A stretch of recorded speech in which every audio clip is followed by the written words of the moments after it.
السلام علیکم ورحمۃ اللہ وبرکاتہ۔ بسم اللہ الرحمن الرحیم۔ صحن چمن کو اپنی بہاروں پہ داس تھا، حضور آئے تو سب بہاروں پہ چھا گئے۔ ان ستاروں کو کہہ دو اب کوچ کریں، خورشید منور آیا ہے۔ قوموں کے پیغمبر بیت چکے، اب سب کا پیغمبر آیا ہے۔ سب نبی اچھے، خلیل اچھا، کریم اچھا، مگر ان سب سے وہ رحمت للعالمین اچھا۔ لب کو لب چومتا ہے جب کوئی نام لے ان کا، نام میں ان کے دو مرتبہ میم اچھا۔ اور ابو بکر، عمر، عثمان و علی کو ہم اپنی جان کا سلام لکھیں گے۔ کتاب دین کے ہر ورق پہ ہم اپنے معاویہ کی شان لکھیں گے۔ اور اگر ہمیں آسماں کی حکومت مل جائے تو اے حسین ہر ستارے پہ ہر صحابی کا نام لکھیں گے۔ سبحان اللہ۔ دل نے چاہا کہ وفا پہ کچھ لکھوں، دل نے چاہا کہ وفا پہ کچھ لکھوں، لفظ ابو بکر آیا تو قلم میں توڑ ڈالا۔ اپنے لہو سے روشن کر دی گلیاں اس ویرانے کی، اپنے لہو سے روشن کر دی گلیاں اس ویرانے کی۔ اگرچہ تنگ بہت تھی راہیں شہر وفا کو جانے کی، ایک جان تھی سو وہ بھی دے دی پھر بھی رہے شرمندہ سے، دل والے خود ہی لکھ لیں گے کہانی اس افسانے کی۔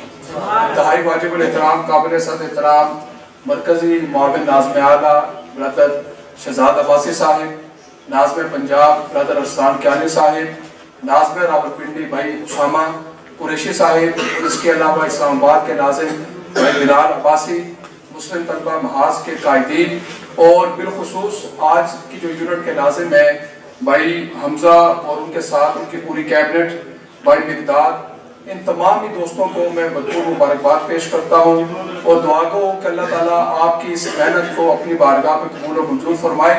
اور جس شخصیت کے اوپر آپ نے اس ہفتے سے آپ یہ محنت کر رہے ہیں، اللہ تعالیٰ سے دعا ہے کہ کل قیامت والے دن سیدنا ابو بکر صدیق رضی اللہ تعالیٰ عنہ آپ کی شفاعت کریں۔ میرے دوستو، سیدنا ابو بکر صدیق رضی اللہ تعالیٰ عنہ ہمارا ایمان ہے۔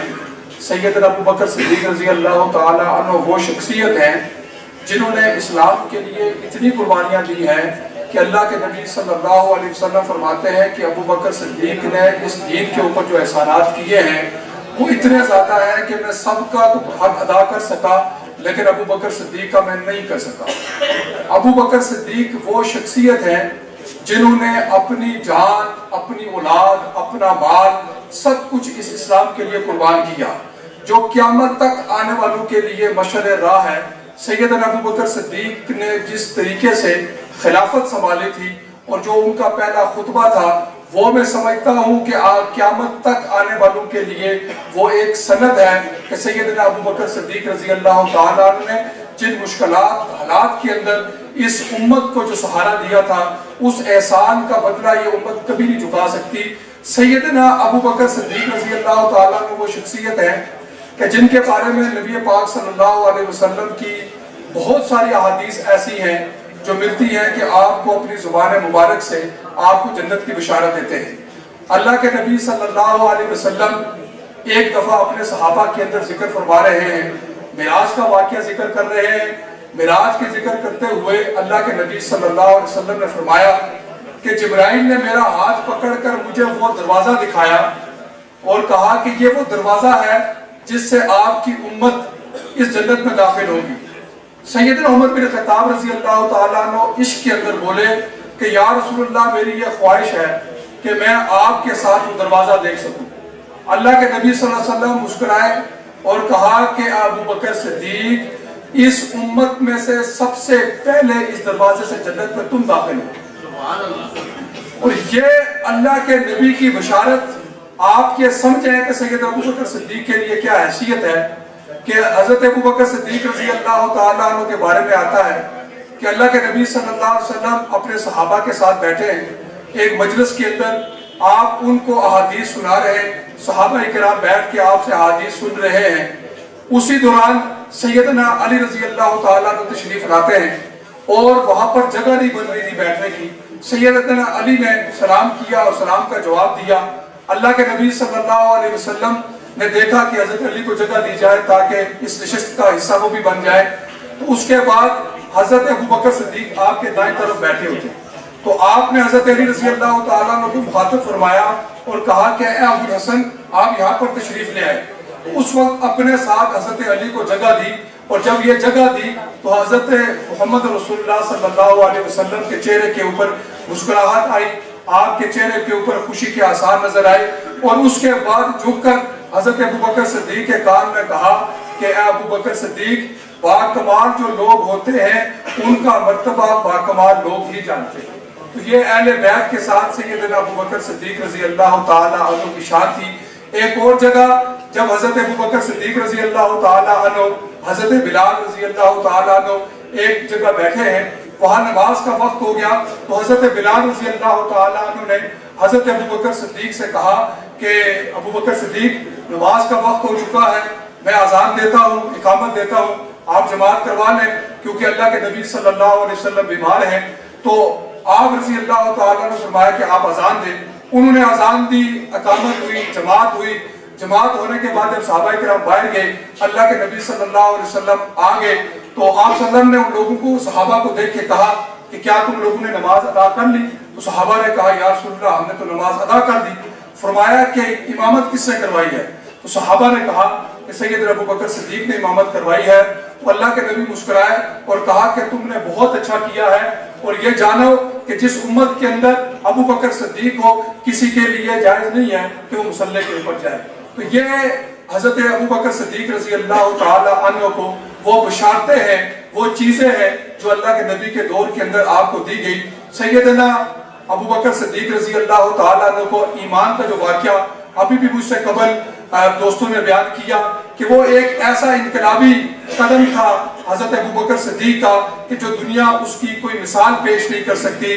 سیدنا ابوبکر صدیق رضی اللہ تعالیٰ عنہ نے اللہ کے نبی کے نام پر جو مارے کھائی وہ بھی بے مثال ہیں، وہ قربانیاں بھی بے مثال ہیں کہ جب ایک دفعہ ابو جہل اور اس کے ساتھی اللہ کے نبی صلی اللہ علیہ وسلم کو چوک کے اندر مار رہے ہیں، اس دعوت کی وجہ سے اللہ کے نبی صلی اللہ علیہ وسلم کو نیچے گرایا، تو اس وقت ابوبکر صدیق کو جب پتہ چلتا ہے تو اللہ کے نبی صلی اللہ علیہ وسلم کے اس پاک جسم کے اوپر سیدنا ابوبکر صدیق لیٹ جاتے ہیں اور ساری کی ساری مار کھاتے ہیں، اتنی مار کھاتے ہیں کہ ابوبکر صدیق رضی اللہ تعالیٰ عنہ بے ہوش ہو جاتے ہیں۔ بے ہوشی کی حالت میں آپ کو گھر اٹھا کے لیے جاتے ہیں۔ آپ کا خاندان ایک وجاہت والا خاندان تھا، ایک پیسوں والا خاندان تھا، کاروباری خاندان تھا۔ وہ لوگ وہاں جمع ہو گئے کہ ہم اپنے اس بندے کا بدلہ لیں گے۔ آپ کی والدہ دودھ لے کے آپ کے پاس کھڑی ہے کہ ابوبکر ہوش میں آئے تو اس کو میں دودھ پیش کروں۔ میں قربان جاؤں اس ابوبکر صدیق کے اوپر کہ جب بے ہوشی کے عالم میں جب آپ ہوش میں آتے ہیں، آپ کی آنکھیں کھلتی ہیں، آپ کی والدہ آپ کو دودھ پیش کرتی ہے، لیکن وہ وفاؤں کا بادشاہ آنکھ کھلنے کے بعد جو سب سے پہلے یہ کہتا ہے کہ مجھے بتاؤ کہ میرے آقا کا کیا حال ہے۔ آپ مجھے بتاؤ کہ ایسا شخص بھی کسی نے تاریخ میں دیکھا؟ کسی کی جگہ مار کھانا کتنا مشکل، لیکن ابوبکر صدیق رضی اللہ تعالی عنہ نے اپنا سب کچھ نبی پر قربان کر کے مجھے اور آپ کو یہ سبق دیا تھا کہ کل قیامت کی صبح تک اس اسلام کے لیے جدوجہد کرنا تمہاری ذمہ داری ہے۔ سیدنا ابوبکر صدیق نے اپنی اولاد کو اللہ کے نبی کے اوپر قربان کیا۔ غار ثور کی وہ 3 راتیں جو ابوبکر صدیق نے گزاری وہ بڑی بے مثال ہیں، ان کی مثال نہیں ملتی ہے کہ جو راتیں آپ نے اس غار ثور کے اندر گزاری اور وہاں پر ان 3 دنوں کے اندر اللہ کے نبی نے آپ کی زیارت کی، اللہ کے نبی کی زیارت آپ نے کی اور آپ خود اللہ کے نبی کو دیکھتے رہے۔ وہ 3 راتیں جو لوگ عمرے کے لیے جاتے ہیں، حج کے لیے جاتے ہیں، آپ ان سے پوچھیں کہ وہ جگہ اس وقت کہاں ہے اور 1400 سال پہلے وہاں کے کیا حالات ہوں گے۔ جب پوری دنیا آپ سمجھیں وہاں کا معاشرہ اللہ کے نبی کے مخالف تھا، اسلام کے مخالف تھا، ایک ابوبکر صدیق رضی اللہ تعالیٰ عنہ آپ کے ساتھ کھڑے ہیں اور حضرت ابوبکر صدیق رضی اللہ تعالیٰ عنہ نے کہا کہ میں آپ کے ساتھ جاؤں گا، اور اس وقت اپنی بیٹی حضرت اسماء کو کہا کہ بیٹا میں اللہ کے نبی کو لے کر جا رہا ہوں، لیکن یاد رکھو کہ حضرت محمد رسول اللہ صلی اللہ علیہ وسلم کے لیے تم نے روزانہ کھانا لانا ہے اور وہاں پر کھانا پہنچانا تمہاری ذمہ داری ہے۔ اپنی بیٹی کی ذمہ داری لگائی ان مشکل حالات کے اندر کہ جب اللہ کے نبی کو کھانا پہنچانا تمہاری ذمہ داری ہے۔ ان کندھوں کے اوپر نبوت کو اٹھا کر لے جانے والا ابوبکر صدیق وہاں جب پہنچتے ہیں، ان 3 راتوں کی جو آپ کو پتا ہے کہ وہاں پر کانے نے آ کے آپ کو ڈس مارا، لیکن خدا جانتا ہے کہ ابوبکر صدیق نے اللہ کے نبی سے نہ پہلے کبھی بے وفائی کی۔ اس وقت اللہ کے نبی سو رہے ہیں، لیکن ان آنکھوں کا کیا کیا جائے، ان آنسوں کا کیا کیا جاتا؟ جو وہ آنسو ٹپکا اور چہرہ مبارک پر گرتا ہے تو اللہ کے نبی کی آنکھ کھلتی ہے۔ اس دوران جب ابو جہل دیکھتا ہے کہ اللہ کے نبی کہاں ہیں، ابو بکر کہاں ہیں، تو جب ابو بکر صدیق کے گھر آتے ہیں، حضرت اسما بیان فرماتی ہیں کہ ابو جہل اپنے لوگوں کو لے کر وہاں کھڑے ہو جاتے ہیں، دروازہ کھٹکھٹاتے ہیں۔ اس کے بعد جب میں باہر جاتی ہوں تو مجھے یہ کہتے ہیں کہ کہاں ہے تمہارا باپ، کہاں اللہ کے نبی صلی اللہ علیہ وسلم؟ حضرت اسما فرماتی ہیں کہ اگر میں اللہ کے نبی کا بتا دوں تو میں تو وفاؤں کے بادشاہ کی بیٹی تھی، میں اللہ کے نبی سے بے وفائی کیسے کرتی؟ تو میرے وہ خاموش ہوگی، اور اگر میں یہ کہتی کہ مجھے نہیں پتا تو یہ جھوٹ ہے اور شریعت میں اس کی گنجائش نہیں ہے۔ تو میرے دوستو، حضرت اسما بیان کرتی ہیں کہ پتہ نہیں مجھے اللہ نے کیسی طاقت دی کہ ابو جہل اور اس کے لوگ کھڑے ہیں، تو میں نے ابو جہل کو کہا کہ مجھے پتا ہے کہ میرا باپ اور میرا آقا کہاں ہے، لیکن میں تمہیں نہیں بتاؤں گی۔ تو اس وقت اس ابو جہل نے حضرت اسما رضی اللہ تعالیٰ عنہ کو تھپڑ دے مارتے ہیں، آپ نیچے گر جاتی ہیں۔ جب آپ نیچے گرتی ہیں تو پتھر کے اوپر آپ کے کان مبارک لگتے ہیں، وہاں سے خون ٹپکنا شروع ہو جاتا ہے۔ آپ تصور کریں کہ میری بہن بیٹی مقدس ہے، لیکن ابو بکر صدیق نے اس اسلام کی بنیاد کے لیے اپنی بیٹی کو وہ تکلیفیں دی۔ جب رات کو حضرت اسما رضی اللہ تعالیٰ عنہ اللہ کے نبی کے پاس کھانا لے کے جاتی ہیں، آپ کے چہرہ مرجھایا ہوتا ہے۔ ابو بکر صدیق 2 سے 3 دفعہ پوچھتے ہیں، آپ کوئی جواب نہیں دیتی، لیکن جب نبوت کی زبان ہلتی ہے وہ آپ سے کہتے ہیں کہ اسما کیا مسئلہ ہے، تم کیوں پریشان ہو؟ اس وقت حضرت اسما رضی اللہ تعالیٰ عنہ کی آنکھوں میں آنسو آ جاتے ہیں۔ اس وقت خدا گواہ ہے، اللہ دیکھ رہا ہوتا ہے، ابو بکر اور اس کی بیٹی اللہ کے نبی کو دیکھ رہی ہوتی ہیں۔ حضرت اسما رونا شروع ہو جاتی ہیں اور حضرت اللہ کے نبی آپ سے پوچھتے ہیں کہ بیٹا ہوا کیا ہے؟ حضرت اسما کہتی ہیں یا رسول اللہ، ابو جہل آیا تھا، اس سے مجھے تھپڑ مارا، میں نیچے گر گئی۔ اللہ کے نبی کی آنکھوں سے آنسو آ گئے اور آتے ہی اللہ کے نبی نے ہاتھ بلند کر کے کہا کہ اے اللہ، میں تجھ سے یہ دعا کرتا ہوں کہ میں ابو بکر سے راضی ہوں، ابو بکر کی اولاد سے راضی ہوں، اے اللہ تو بھی ان سے راضی ہو جائے۔ آپ مجھے بتائیں کہ ایسے لوگ جنہوں نے اپنا تن من دل اسلام کے اوپر قربان کیا، ان کے لیے، ان کے نظریات کے لیے جدوجہد ایم ایس او پاکستان کر رہی ہے۔ ایم ایس او پاکستان کا 1 پوائنٹ ایجنڈا یہ ہے کہ ہم اس پاکستان کے اندر غلبہ اسلام چاہتے ہیں، ہم اس پاکستان کے اندر نظام مصطفیٰ چاہتے ہیں، اور بالخصوص پاکستان کے اندر وہ نظام چاہتے ہیں جو ریاست مدینہ کے اندر تھا۔ اس نظام کے لیے ایم ایس او پاکستان کی جدوجہد کر رہی ہے۔ ایم ایس او پاکستان ایک نظریاتی طلبہ تنظیم ہے۔ ایم ایس او پاکستان اس وقت پورے پاکستان کے اندر ہر تعلیمی ادارے کے اندر، کالجز، یونیورسٹی، مدرسہ اور محلے کی سطح پر نوجوانوں کی نظریاتی محنت کر رہی ہے۔ الحمدللہ ہم نے لوگوں کو نماز کا پابند بنایا۔ ایم ایس او پاکستان نے ان میدانوں سے لے کر ہر جگہ پر ان نوجوانوں کو آگے لے کر آئے کہ آج نبی کی سیرت کو لے کر، عشق مصطفیٰ کو لے کر، صحابہ کی سیرت کو لے کر آج گلی کوچوں کے اندر وہ صدائیں بلند کر رہے ہیں۔ ان کے اوپر محنت کرنے والے وہ نوجوان جنہوں نے 20 سال قبل اس تنظیم کی بنیاد رکھی، میری مراد قمر الزمان چودھری رحمت اللہ علیہ اور ان کے وہ رفقا ہیں۔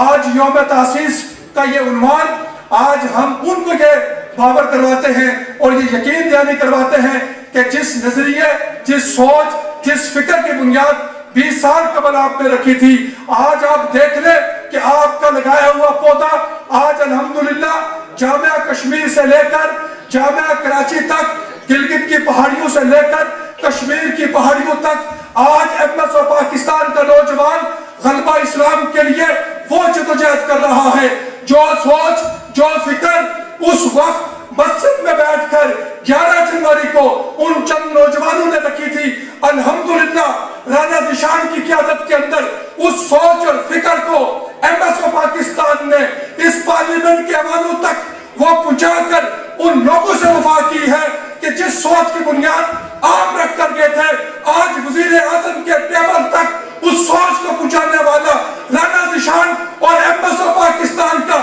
ایک ایک کارکن دن رات ایک کر کے ان ایوانوں تک، ان تعلیمی اداروں تک، اس مدرسے کی مسجد تک پہنچانے کے لیے اپنا کردار ادا کر رہا ہے۔ اور آج میں راولپنڈی یہاں کھڑے ہو کر اللہ کو گواہ بنا کر کہتا ہوں کہ ہم جب تک